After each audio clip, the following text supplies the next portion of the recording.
اس درندوں کی بھگدڑ میں ڈاکوؤں کا بھی بہت نقصان ہوا۔ کہتے ہیں زخمی شیر زیادہ خطرناک ہوتا ہے۔ درندوں نے جنگل کے درمیان میں آنے والے ڈاکوؤں کا نشانہ بنایا اور خود بھی نشانہ بنے۔ اس طرح گھنٹوں کی تگ و دو اور محنت و مشقت کے بعد وہ آدھے سے زیادہ درخت کاٹ کر فاصلہ طے کر چکے تھے۔ یکدم دور سے انہوں نے ایک شخص کو دوڑ کر آتے دیکھا۔ وہ شخص قریب آ کر کہنے لگا، میں ڈاکوؤں کا قاصد ہوں اور پیغام لے کر آیا ہوں کہ اگر شاہی فوج نے یہ کارروائی بند نہ کی تو وہ شہزادے کو مار ڈالیں گے۔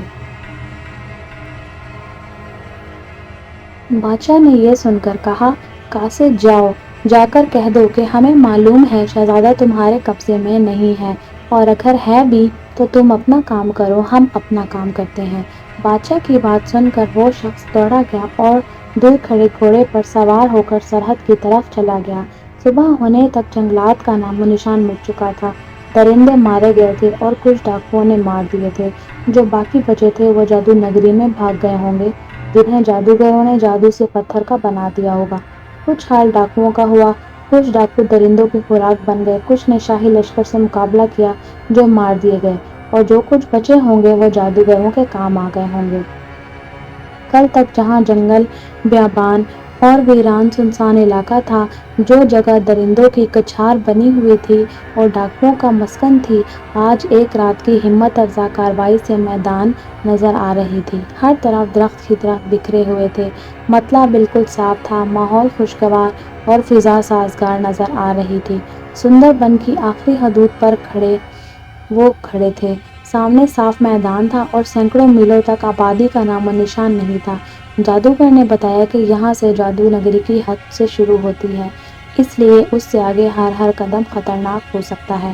نہ جانے کس موڑ پر انہیں جادوگروں کا سامنا ہو جائے اور ان پر جادو اثر کر جائے۔ بادشاہ سلامت کے سامنے میدان جنگ کے خطرات تو بہت آئے تھے، لیکن اس قسم کے خطرات سے اسے پہلی بار سامنا تھا۔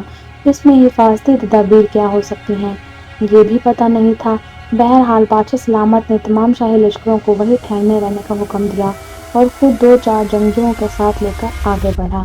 جادوگر، جس کا نام بادشاہ نے بدل کر محمد خالد رکھ دیا تھا، شاہی لشکر میں شامل تھا۔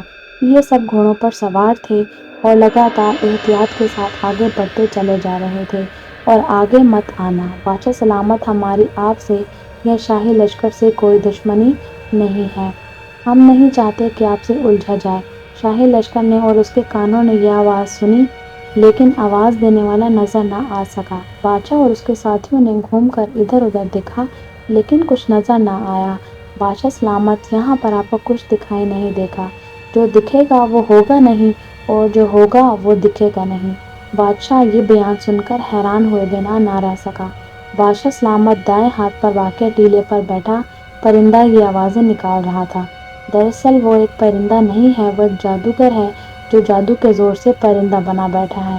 وہ جب چاہے پرندہ بن جاتا ہے اور جب چاہے جادوگر بن جاتا ہے۔ جادوگر جواب محمد خالد تھا، جس نے بادشاہ کو خبر دی۔ بادشاہ نے ایک تیر انداز کو اشارہ کیا کہ وہ نشانہ لگائے اور پرندے کو اڑنے کی اجازت نہ دے۔ تیر انداز نے ایسا نشانہ مارا کہ پرندہ پھڑپڑا کر نیچے گرا اور بے جان ہو گیا۔ بادشاہ سلامت کچھ آگے بڑھا تو اسے ایک کنواں دکھائی دیا، لیکن کنویں کا منہ اینٹوں سے تعمیر کر کے بند کر دیا گیا تھا، اور سب سے حیرانی کی بات یہ تھی کہ کنویں کے منہ کے عین درمیان میں ایک شخص کا سر گردن سمیت چنا ہوا تھا۔ بادشاہ نے بغور دیکھا تو اسے پتہ چلا کہ جادوگروں نے اس شخص کو جادو سے پتھر کا بنایا ہوا ہے۔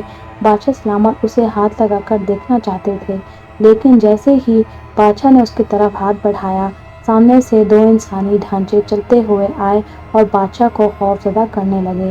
لیکن بادشاہ پھر بھی باز نہ آیا اور آگے بڑھنے لگا۔ اس کا پاؤں کسی پتھر سے ٹکرایا تو اس نے دیکھا کہ وہ پتھر نہیں بلکہ ایک انسانی کھوپڑی ہے۔ بادشاہ عجلت میں اٹھنے لگا تو اس کی کلائی میں بندھی ہوئی موتیوں کی وہ مالا جو اسے بزرگ نے عطا فرمائی تھی، اس کھوپڑی سے جا لگی۔ مالا کھوپڑی سے مس ہوا نہ ہی تھا کہ ایک زوردار چیخ گونجی اور انسانی ڈھانچے غائب ہو گئے۔ محمد خالد پر حیرانی کا ایک پہاڑ ٹوٹ پڑا۔ وہ حیران تھا کہ بادشاہ کے پاس تو ان جادوگروں کے جادو کا توڑ دم وجود تھا۔ بادشاہ سلامت، یہ کیا ہے، مجھے بھی دکھائیں۔ محمد خالد نے مالا کو چھونے کی خواہش ظاہر کی، محمد خالد تمہیں محل میں جا کر اس مالا کی حقیقت بتا دوں گا، ابھی اس سے بہت کام لینے ہیں۔ یہ کہہ کر بادشاہ نے کنویں کے منہ پر اینٹوں سے چنی گردن کو مالا لگائی تو وہ گردن ہلنے لگی، اس کا منہ بات کرنے لگا۔ بادشاہ سلامت، ہم آپ کے رعایا میں سے ہیں، اس کنویں میں پتھر ہی پتھر بھرے ہیں جو دراصل سب انسان ہیں، جادوگر نے ہمیں پتھر کا بنا دیا ہے۔ بادشاہ نے کنویں کو کھدوا کر سب پتھروں کو نکالا اور مالا لگاتا گیا، اب وہ انسان بن گئے۔ انہوں نے انسان کی شکلوں میں واپس آنے کے بعد ایک ایک جادوگروں کا ٹھکانہ بتا دیا۔ بادشاہ سلامت اپنی فوج کو بھی بلوا لیا اور وہ سب ایک جادوگر کو پکڑتے، اسے نیک بنائے اور جادو کے کاموں سے تائب ہونے کی دعوت دیتے، انکار کی صورت میں مالا اس کے جسم پر پھیر دیتے۔ مالا پھیرتے ہی ان کا سارا جادو ختم ہوتا گیا۔ کچھ جادوگروں نے بادشاہ کی فرمانبرداری قبول کر لی جو فائدے میں رہے۔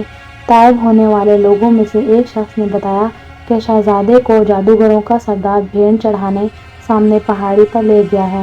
بادشاہ نے سر پر گھوڑا دوڑایا اور جلد وہاں پہنچا تو دیکھا کہ شہزادہ اس کی قید میں تھا۔ پہلی فرصت میں جادوگر سے مالا کو مس کیا تو اس کا سارا جادو ختم ہو گیا۔ شہزادہ بھی ٹھیک حالت میں اس کے جادو کے اثر سے باہر آ گیا۔ بادشاہ نے جادوگروں کے سردار کو بھی دعوت حق پیش کی لیکن انکار کی صورت میں اسے وہیں چھوڑ کر واپس ہو لیے۔ اب تمام جادوگر بالکل عام انسان تھے، ان کا تمام علم مٹی میں مل چکا تھا۔ بادشاہ اپنے نیک مشن میں کامیاب ہو چکا تھا۔ واقعی اس نے خلق خدا کی حفاظت کی اور خدا نے اس کے اکلوتے بیٹے کو اپنی پناہ میں رکھا۔